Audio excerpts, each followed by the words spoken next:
Lori.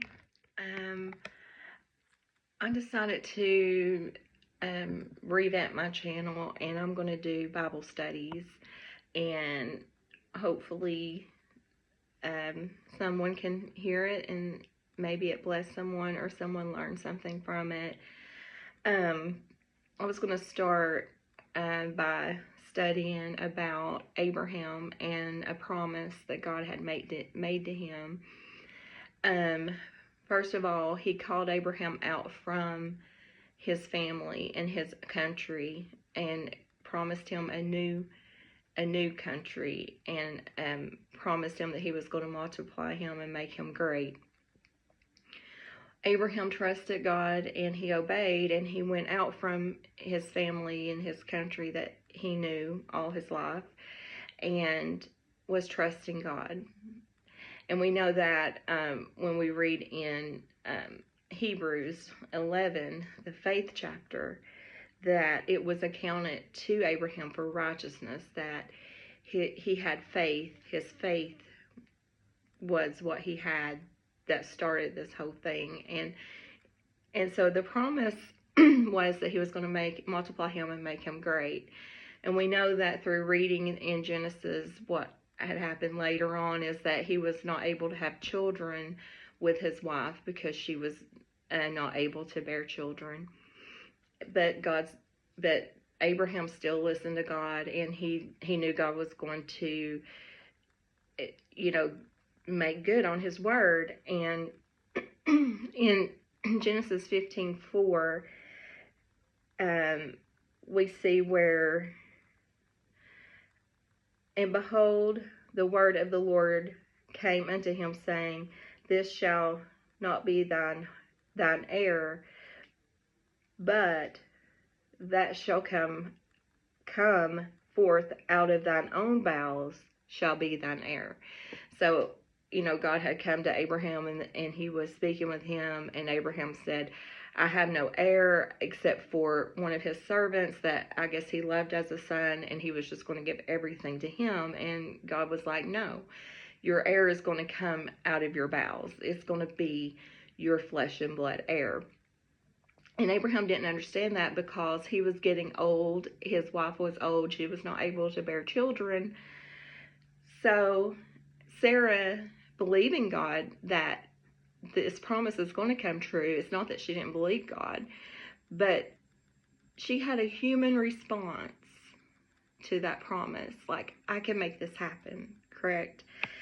So she tells Abraham, take my handmaid Hagar, and so that it will be that she will conceive with you. And so that was in 16:4. And then he went in unto Hagar, and she conceived. And when she saw that she had conceived, her mistress was despised in her eyes. So Abraham listened to Sarah, and he did conceive with Hagar, her handmaid. And right after this happened with the human response, there is already regrets, because they didn't wait on God's timing for this. They thought, well, we can just make this happen. And a lot of times when we're not waiting on God and we think that we can fix something on our own, there's going to be all kinds of problems that come with that. And if we had just waited on God, it would eventually been perfectly done with no problems. But our flesh, our human side gets in the way a lot of times. So there was automatic regrets. The next verse in Genesis 16:5, and Sarah said unto Abraham, My wrong be upon thee. And Sarah said unto Abraham, My wrong be upon thee. I have given my handmaid unto thy bosom. And when she saw that she had conceived, I was despised in her eyes. The Lord judged between me and thee. So she blamed Abraham, even though this was her idea. She was like, and she knew it was wrong because of the outcome, the regrets. So she knew that it was wrong not to wait for God to fulfill his promise. And because of that, there was jealousy. There's a lot of jealousy from the human response.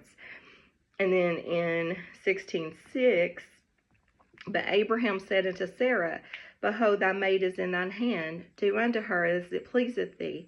And when Sarah dealt hardly with her, she fled from her face. So Abraham's like, this is not, you're not putting this on me. This was your idea. She's your maid. Do whatever you want. I'm not getting involved in this.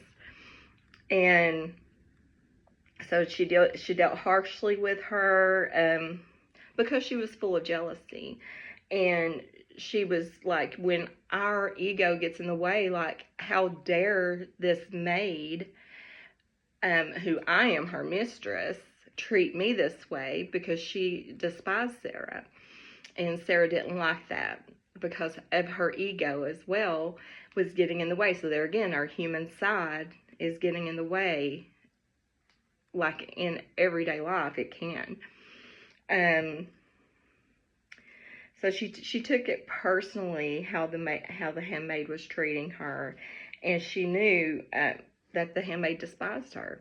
So a lot of times when we take things personally, and it may not even be anything directed at us, it could be that person, like in life, maybe that person's having a bad day, 100 things happened that day that just was out of their control, and maybe the time you meet them, you are the 101st thing, and they just explode on you, or they react in a way towards you that if you take that personally, it's not going to benefit anybody. It's just going to be a huge hindrance.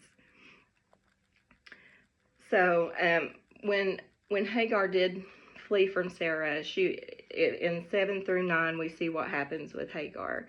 And the angel of the Lord found her by a fountain of water in the wilderness, by the fountain in the way to Shur. And he said, Hagar, Sarah's maid, whence comest thou, and whither wilt thou go? And she said, I flee from the face of my mistress. And the angel of the Lord said unto her, Return to thy mistress, and submit thyself into her hands. So the maid was wrong in despising Sarah, because Sarah did nothing worthy to be despised. So he was telling her to humble herself and go to her maid, and let her deal with you as she wished, but humble yourself so she will be of a heart that is a forgiving heart. So then in 16:10 through 12, we'll just keep on reading 10 through 12.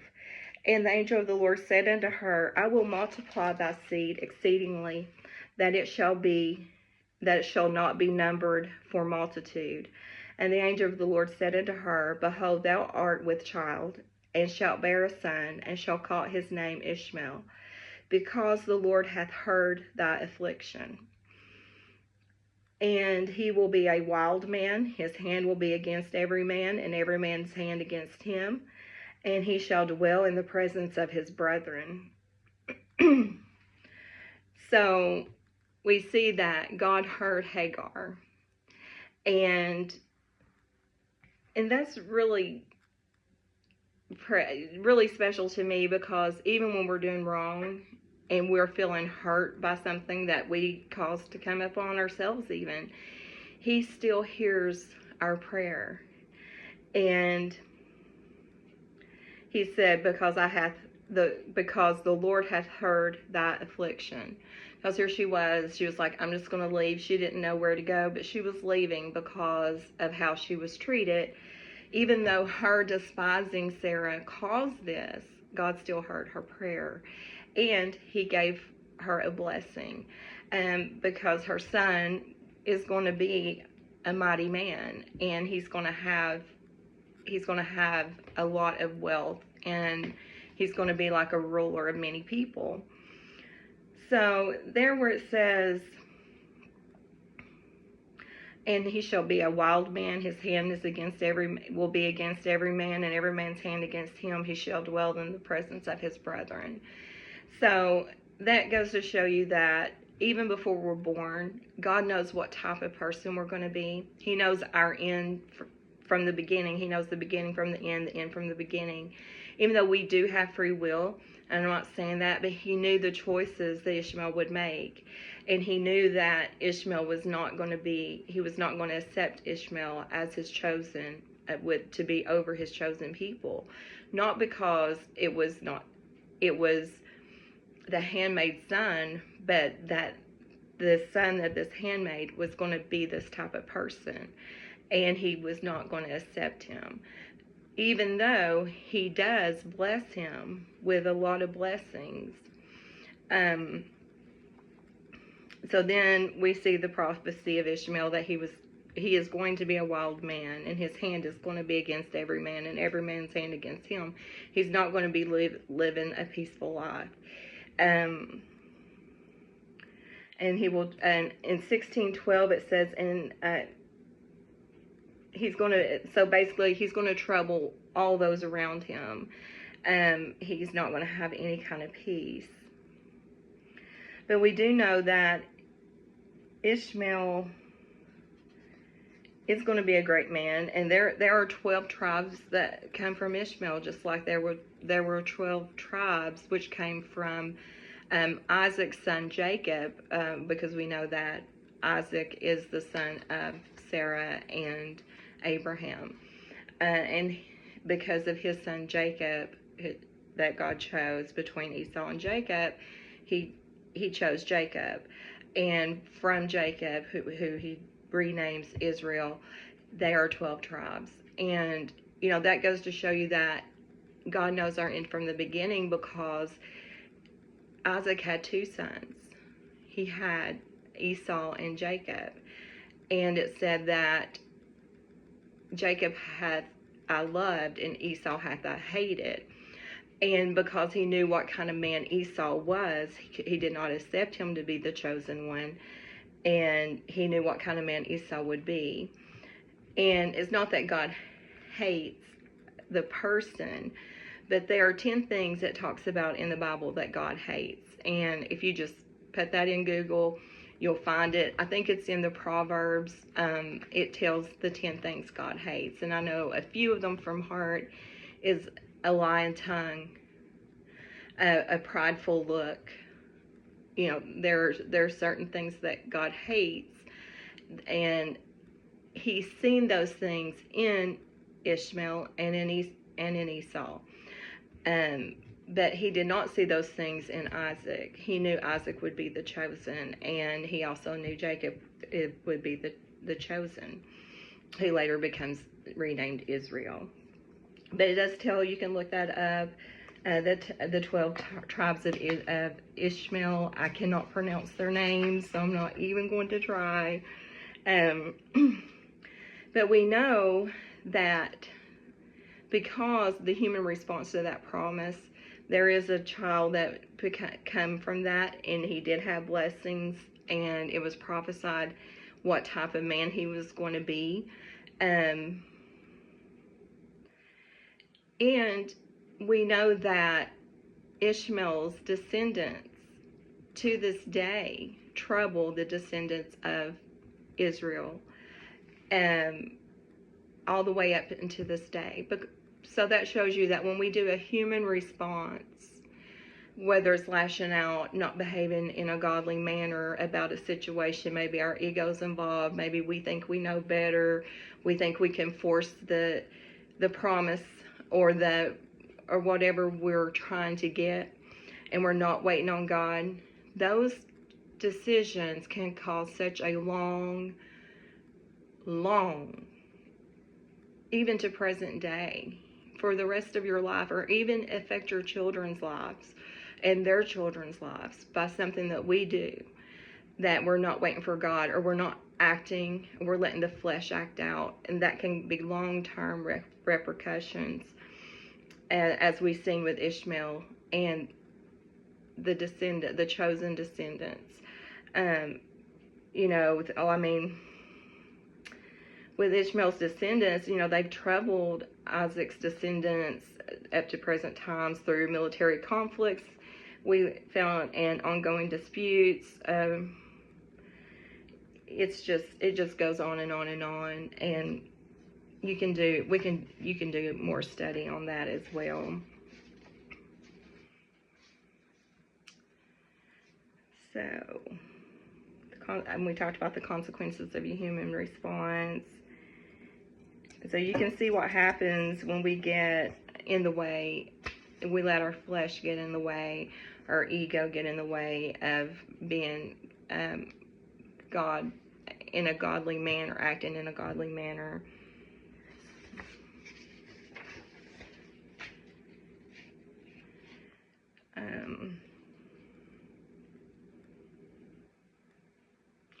But God forgives, and he gives many chances, even when we mess up. In 17 and 16, God comes back and he's talking to Abraham, and God said to Abraham, "For Sarah thy wife," he pretty much let him know, because when he came back, God was saying, here's Ishmael, let Ishmael be my heir and the chosen people. And God said unto Abraham, as for Sarah thy wife, thou shalt not call her name Sarai anymore, but Sarah shall be her name.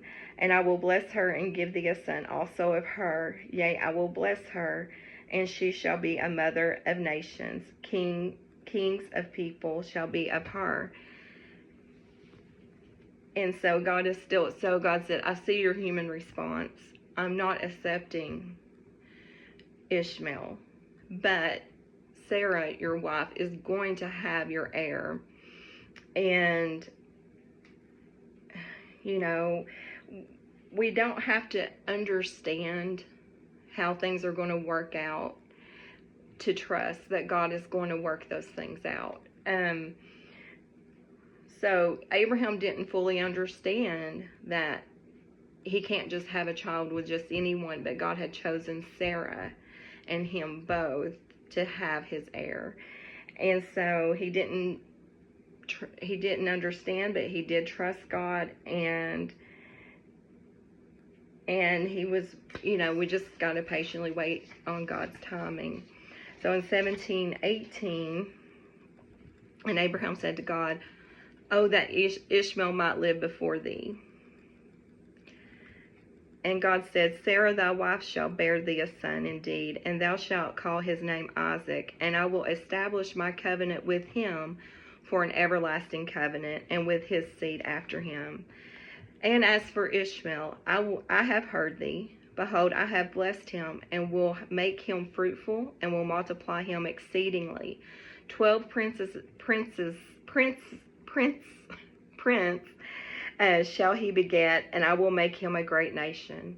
But my covenant will I establish with Isaac, and Sarah shall bear unto thee at this set time in the next year." So God said, I hear you. I see Ishmael. He is not, and I am blessing him. I'm giving him a blessing. He's going to be a mighty man. He's going to prosper, but he is not going to be my chosen. So there, God showed Abraham that Sarah is going to be the mother of his heir. And we do see that God still blessed Ishmael. So sometimes, even when we get in the way, and even when we mess up what God's plan is for us, because we're not understanding that it's not our time yet for the promise, and we try to force it, we try to make it in our own way, and we get in the way. Sometimes we see that God will still bless us even through our mistakes. Even though we didn't wait, we weren't patient, we tried it our way, that maybe didn't work out, but he still blesses us. So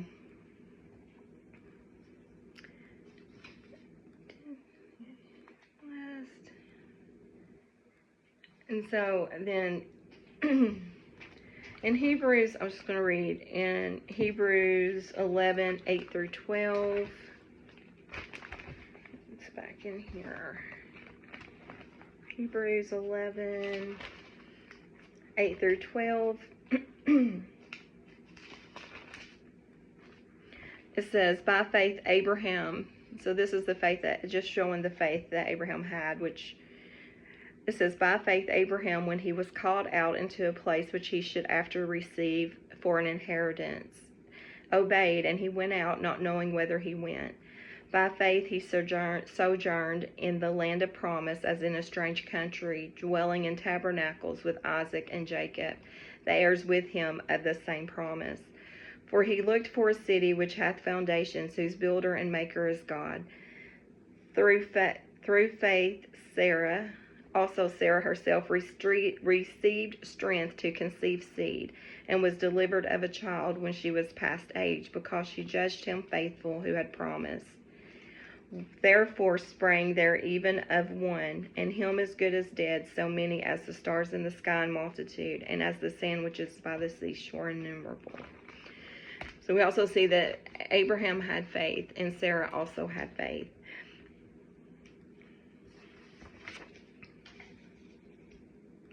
So in 18:10, we see that God kind of explains a little bit more. It gives, well, if we feel like God has something for us and we don't understand how we're supposed to get it without letting the flesh get in the way, or if maybe sometimes we already let the flesh get in the way and messed it up, and we're not understanding, well, how are we going to get there?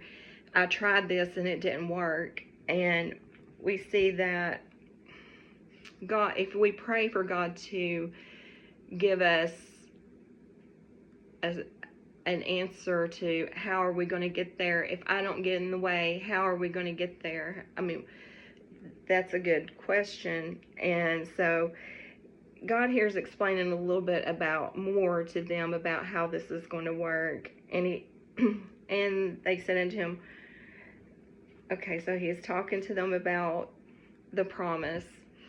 And they said unto him, where is Sarah? And he said unto them, where is Sarah thy wife? And he said, behold, she is in the tent.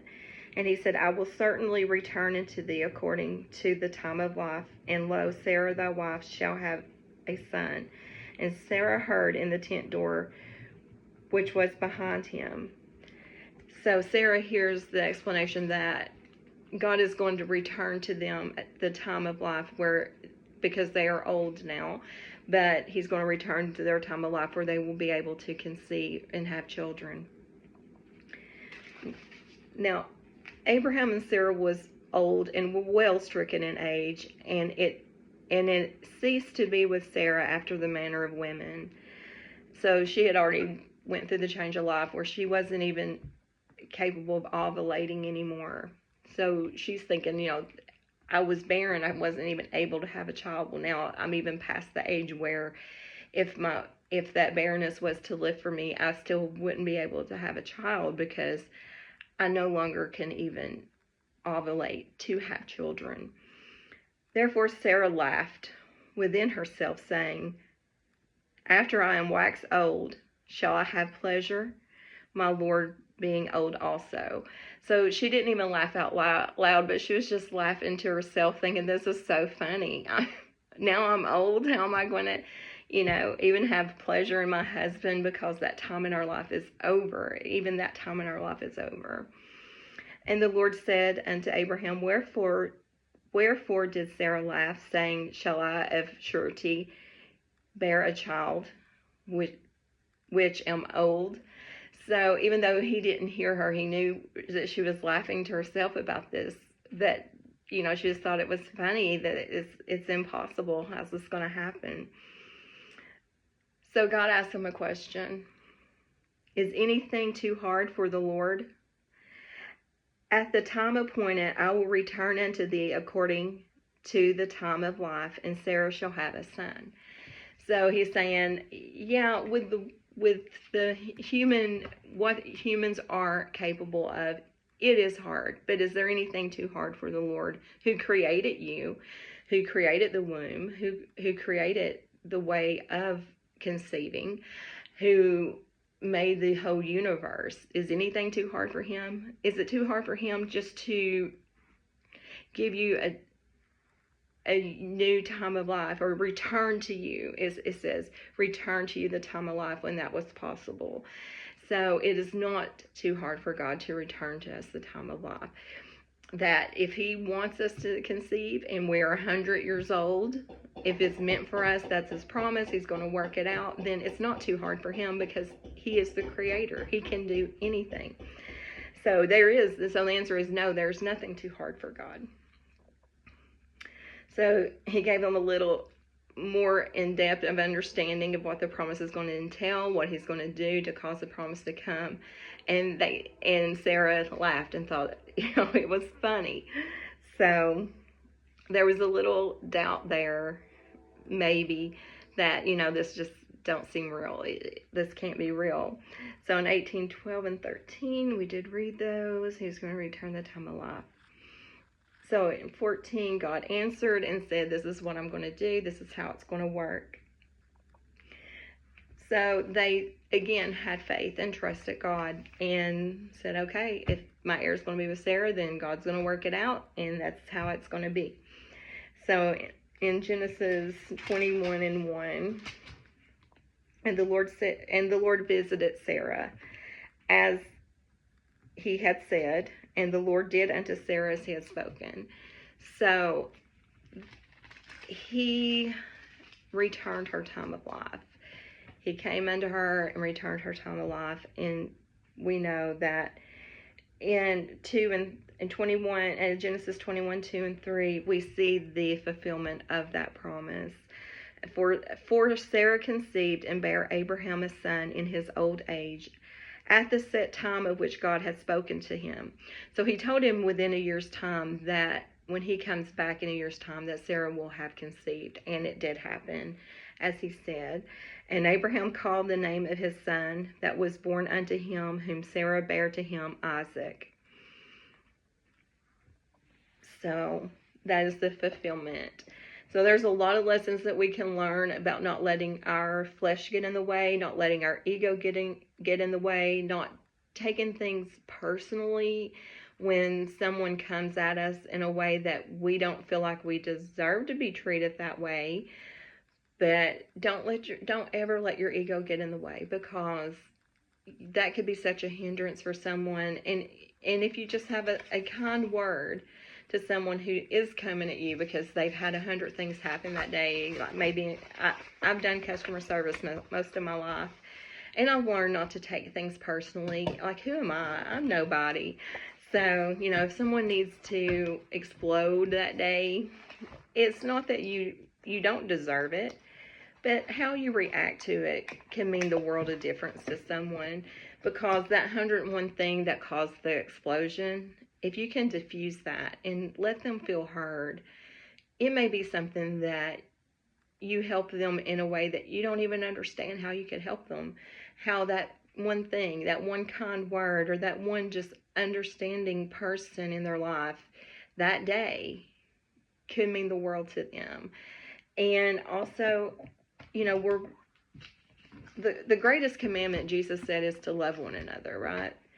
And if you love someone, even if they're coming at you sideways, if you don't let the flesh get involved or your ego get involved, you can be like understanding and helpful to them.